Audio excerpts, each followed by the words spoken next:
తిరుమల కల్తీ నెయ్యి కేసులో సిట్ జరుపుతున్న విచారణలో వెలుగు చూసిన నిజాలు ప్రతి హిందువు గుండెను పిండేస్తున్నాయి.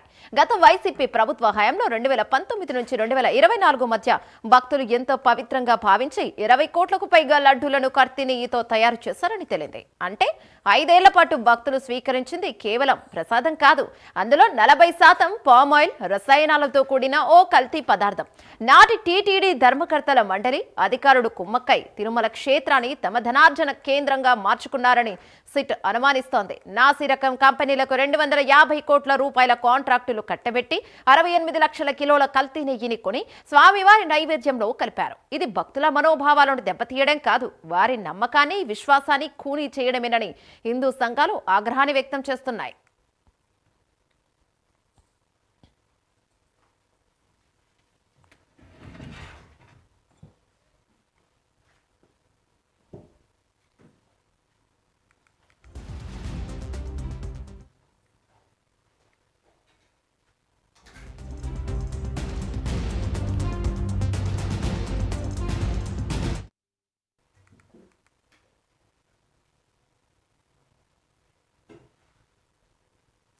తిరుమల కల్తీ నెయ్యి కేసులో సిట్ జరుపుతున్న విచారణలో వెలుగు చూసిన నిజాలు ప్రతి హిందువు గుండెను పిండేస్తున్నాయి. గత వైసీపీ ప్రభుత్వ హయాంలో 2019 నుంచి 24 మధ్య భక్తులు ఎంతో పవిత్రంగా భావించి 20 కోట్లకు పైగా లడ్డూలను కల్తీ నెయ్యితో తయారు చేశారని తెలింది. అంటే 5 ఏళ్ల పాటు భక్తులు స్వీకరించింది కేవలం ప్రసాదం కాదు, అందులో 40% పామాయిల్, రసాయనాలతో కూడిన ఓ కల్తీ పదార్థం. నాటి టీటీడీ ధర్మకర్తల మండలి అధికారులు కుమ్మక్కై తిరుమల క్షేత్రాన్ని తమ ధనార్జన కేంద్రంగా చేసుకున్నారని తెలుస్తోంది. రైట్, దీనిపై మరింత సమాచారం మా కరెస్పాండెంట్ అందిస్తారు. రైట్, చెప్పండి, ఏంటి ప్రస్తుతం ఇక ఎప్పటి నుంచో ఈ కల్తీ వ్యవహారం అనేది బయటికి వస్తూ ఉంది? ఎప్పటి నుంచో దీనిపై ఒక వివరణ ఇవ్వాలి అని చెప్పి భక్తులు కూడా అటు ఎదురు చూస్తున్నారు. రవివర్మ, ఏమంటారు దీనిపై? ఎట్టకేలకు నేరస్తులు ఎవరు, ఏంటి అనేవి ఇప్పటికైనా బయటకు వస్తాయని చెప్పుకోవచ్చా? ఎస్ యమున, కల్తీ నెయ్యి వ్యవహారంలో గత ప్రభుత్వం చేసిన తప్పిదం హిందువుల మనోభావాలను తీవ్రంగా దెబ్బతీస్తూ ఉంది. మనోభావాల మీద ఉన్నటువంటి మనోభావాలు, విశ్వాసాన్ని సన్నగిల్లేలా చేసింది. ముఖ్యంగా 2019 నుంచి 24 మధ్య వైసీపీ ప్రభుత్వ హయాంలో అప్పుడున్నటువంటి టీటీడీ పాలక మండలి కల్తీ నెయ్యి వ్యవహారాన్ని ప్రోత్సహించిందని చెప్పి సిస్టు విచారణలో స్పష్టంగా తెలుస్తూ ఉంది. ఈ క్రమంలోనే దాదాపు 68 లక్షల కిలోల కల్తీ నెయ్యిని వినియోగించినట్లు కూడా సిట్టు విచారణలో స్పష్టమవుతున్నట్టు సమాచారము.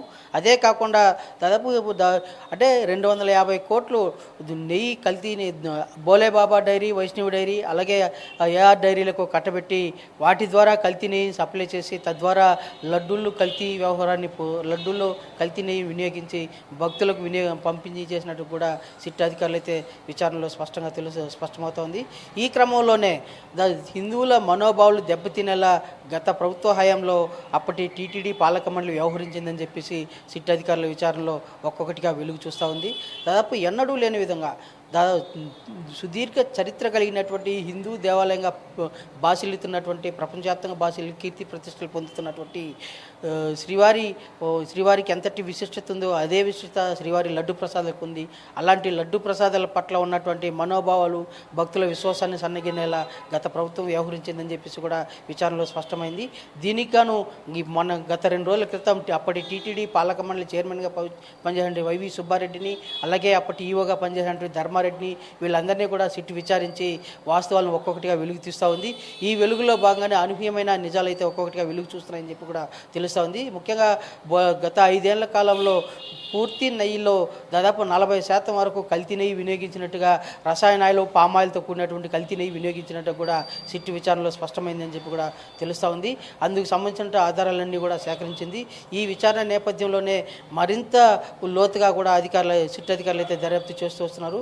గతంలో ఎన్నడూ లేని విధంగా 5 ఏళ్ల కాలంలో సిట్టు అధికారులు గత పాలకులు కల్తీ నెయ్యి వినియోగించి, పూర్తి స్థాయి కల్తీ నెయ్యి వినియోగించి భక్తులకు శ్రీవారి లడ్డుపై ఉన్నటువంటి విశ్వాసాన్ని సన్నగిల్లేలా చేశారని చెప్పే భావన స్పష్టంగా తెలుస్తోంది, విచారణలో స్పష్టమవుతోంది.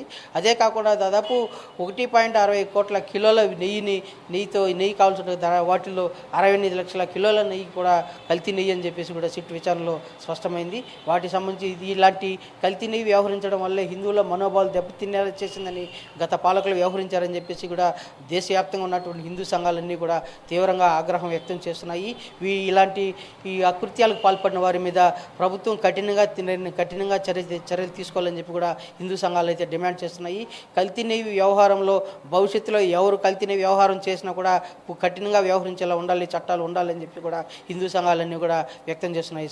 Yamuna, thank you Ravi Varma.